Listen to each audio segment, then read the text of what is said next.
Hello बच्चों, आज हम पढ़ेंगे कक्षा 7 विज्ञान यानी साइंस का दूसरा अध्याय प्राणियों में पोषण।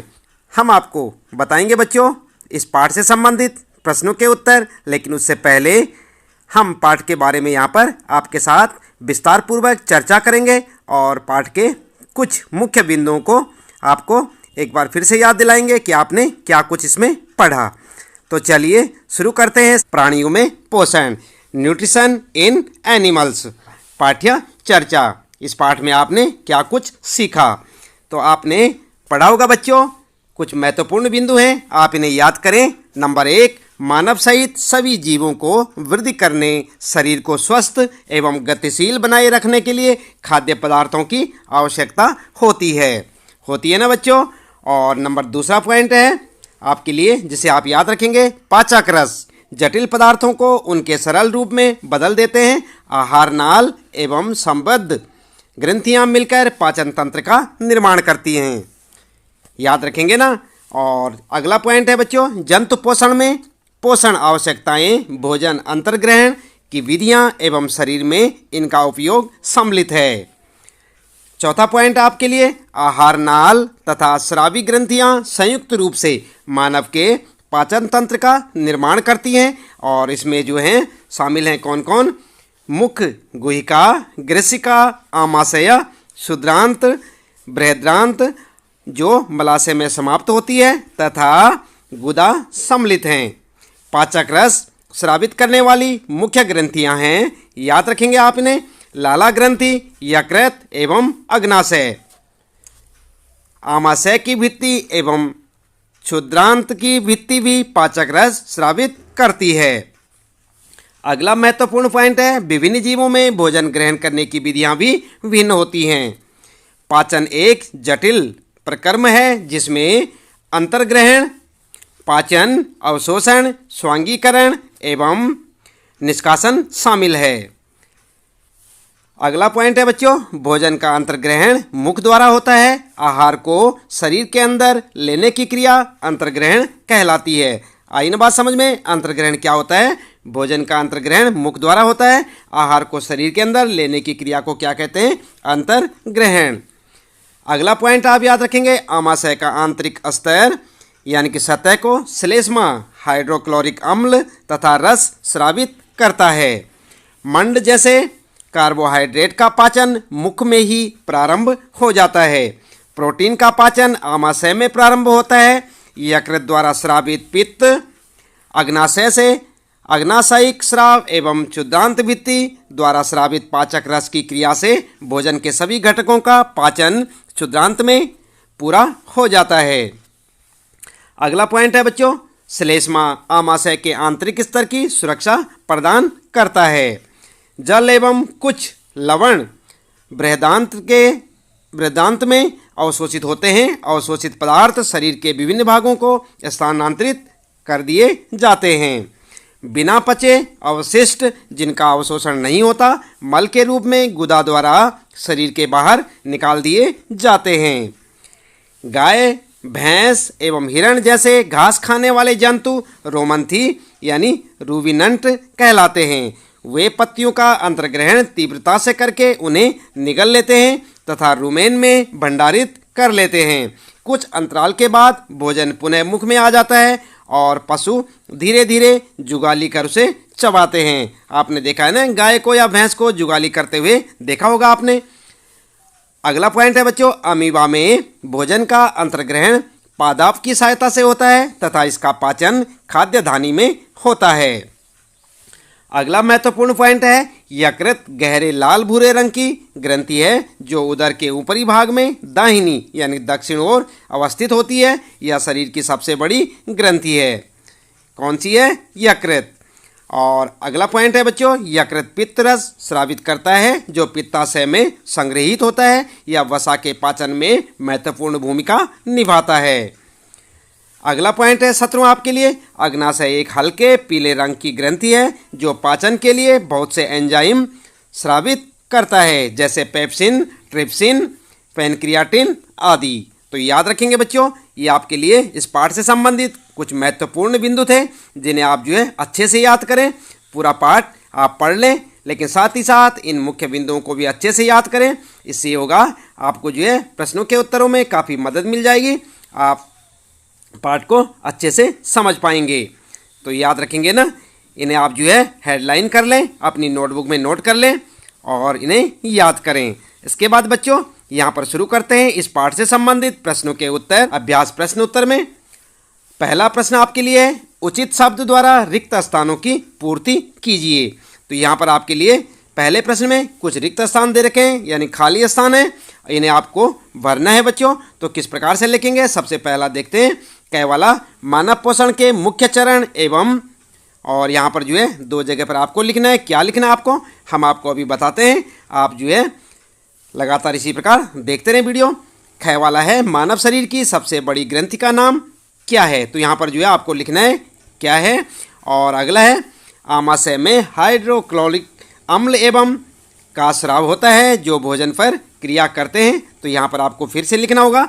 और यहाँ पर जो है क्षुद्रांत की आंतरिक भित्ति पर उंगली के समान अनेक पदार्थ होते हैं, प्रवर्ध होते हैं। यहाँ पर ध्यान दें आप, प्रवर्ध होते हैं जो, और यहाँ पर आपको लिखना है कहलाते हैं। तो यहाँ पर अगला है च वाला है अमीबा अपने भोजन का पाचन में करता है। तो किस में करता है, यहाँ पर आपको लिखना है। तो चलिए, ये देखा आपने, पहला प्रश्न था ये आपका और आपके लिए रिक्त स्थान थे बच्चों। तो चलिए इनमें क्या क्या लिखना है हम आपको बता देते हैं।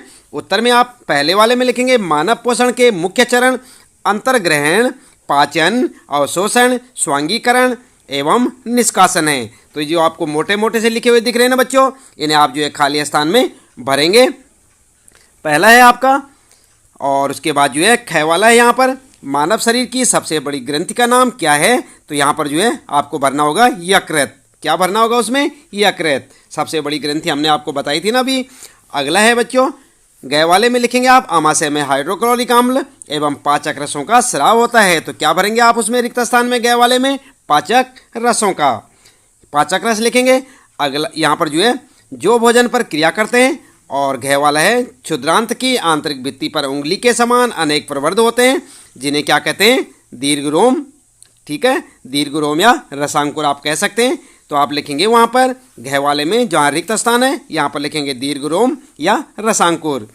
च वाले में अमीबा अपने भोजन का पाचन किस में करता है, खाद्य धानी में। किस में करता है बच्चों, खाद्य धानी में। तो आप लिखेंगे वहाँ पर खाद्य धानी, किसमें, च वाले में, जहाँ पर रिक्त स्थान है। अगला है बच्चों दूसरा प्रश्न, सत्य एवं असत्य कथनों को चिन्हित कीजिए। तो आपको सत्य और असत्य बताना है। पहला है आपके लिए मंड का पाचन आमाशय से प्रारंभ होता है कि नहीं होता। अगला है ख वाला जीव लाला ग्रंथि को भोजन के साथ मिलाने में सहायता करती है, सही बात है या नहीं है। और ग वाला है पित्ताशय में पित्तरस अस्थायी रूप से भंडारित होता है, सत्य या असत्य। और घ वाला रूमिनेंट निगली हुई घास को अपने मुख में वापस लाकर धीरे धीरे चबाते हैं। गाय भैंस को जानते हैं ना आप, तो उन्हें क्या कहते हैं, रूमिनेंट। तो ये सत्य या असत्य है। चलिए उत्तर में देख लेते हैं। उत्तर में आप इस प्रकार से लिखेंगे, क वाले का लिखेंगे मंड का पाचन आमाशय से प्रारंभ होता है, ये है असत्य। क्या ये, असत्य, यानी कि गलत है ये। और जो है ख वाला है जीव लाला ग्रंथि को भोजन के साथ मिलाने में सहायता करती है, तो ये है सत्य। अगला है बच्चों ग वाला पित्ताशय में पित्तरस अस्थायी रूप से भंडारित होता है, तो ये भी है आपका सत्य। और घ वाला है रूमिनेंट निगली हुई घास को अपने मुख में वापस लाकर धीरे धीरे चबाते हैं, तो ये भी सत्य है। आपने देखा है ना गाय भैंस को चबाते हुए, धीरे धीरे जुगाली करते हुए, तो ये क्या है, सत्य है। इसके बाद अगला प्रश्न है बच्चों तीसरा, निम्न में से सही विकल्प पर सही का चिन्ह लगाइए। आप देख रहे हैं ना, इस प्रकार का आपने चिन्ह लगाना है। और क वाला है आपका वसा का पूर्ण रूपेण पाचन जिस अंग में होता है वह है, और यहाँ पर जो आपके लिए चार ऑप्शन है, कौन कौन से, आमाशय, मुख, क्षुद्रांत और बृहदांत्र। तो इस प्रकार से इनमें से चारों में से एक ऑप्शन आपका सही है। आप सोचिए, तब तक हम आपको बताते हैं अभी उत्तर। और अगला है बच्चों ख वाला है जल का अवशोषण मुख्यतः जिस अंग द्वारा होता है वह है आमाशय, ग्रसिका, क्षुद्रांत या बृहदांत्र। तो यहाँ पर जो है इसको भी आप सोचिए और उसके बाद हम आपको उत्तर बताते हैं। पहले का उत्तर होगा आपका वसा का पूर्ण रूपेण पाचन जिस अंग में होता है वह है क्षुद्रांत्र। तो यहाँ पर क्या लिखेंगे आप, क्षुद्रांत्र। और उसके बाद जो है ख वाला है, जल का अवशोषण मुख्यतः जिस अंग द्वारा होता है वह है क्या है, बृहदांत्र। ठीक है, तो इस प्रकार से आप लिखेंगे। और अगला है बच्चों चौथा प्रश्न है यहाँ पर, कॉलम ए में दिए गए कथनों का मिलान कॉलम बी में दिए गए कथनों से कीजिए। तो यहाँ पर क्या करेंगे, आप मिलान करेंगे बच्चों, ध्यान देंगे। कॉलम ए और ये कॉलम बी है आपका, और ये दो पार्ट में यहाँ पर बटा हुआ है। खाद्य घटक, पाचन के उत्पाद, कार्बोहाइड्रेट्स, वसा, अम्ल, ग्लिसरॉल, और प्रोटीन, शर्करा, वसा और एमिनो अम्ल। तो यहाँ पर जो है आपने मिलान करना है। किस प्रकार से करेंगे, चलिए उत्तर में देख लेते हैं। ए के साथ बी का मिलान करना है, तो यहाँ पर लिखेंगे आप खाद्य घटक के साथ लिखेंगे पाचन के उत्पाद, कार्बोहाइड्रेट्स के साथ लिखेंगे शर्करा, प्रोटीन के साथ एमिनो अम्ल, और वसा के साथ अम्ल एवं ग्लिसरॉल। ठीक है, तो इस प्रकार से आपका उत्तर हो जाएगा इस जो है चौथे प्रश्न का। और अगला है बच्चों यहाँ पर पांचवा प्रश्न है, दीर्घरोम क्या है, वह कहाँ पाए जाते हैं एवं उनके कार्य क्या हैं। तो उत्तर क्या लिखेंगे आप, आपने पाठ पढ़ा होगा बच्चों। उत्तर लिखेंगे दीर्घरोम क्षुद्रांत्र की आंतरिक भित्ति पर उंगली के समान उभरी हुई संरचनाएं होती हैं, जिसे रसांकुर भी कहते हैं। दीर्घरोम पचे हुए भोजन के अवशोषण हेतु तल क्षेत्र बढ़ा देते हैं।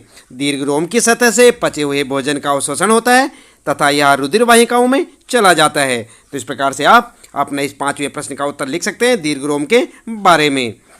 अगला है बच्चों छठा प्रश्न है, पित्त कहाँ निर्मित होता है या भोजन के किस घटक के पाचन में सहायता करता है। तो क्या लिखेंगे आप पित्त के बारे में, आपने पाठ में पढ़ा होगा, हमने आपको पाठ्य चर्चा में भी बताया था। चलिए उत्तर में लिखेंगे पित्त रस का स्राव यकृत यानी मानव शरीर की जो सबसे बड़ी ग्रंथि होती है, याद रखेंगे आप, करता है, जिसे पित्ताशय नामक थैली में संग्रहित किया जाता है। पित्त वसा के पाचन में मदद करता है।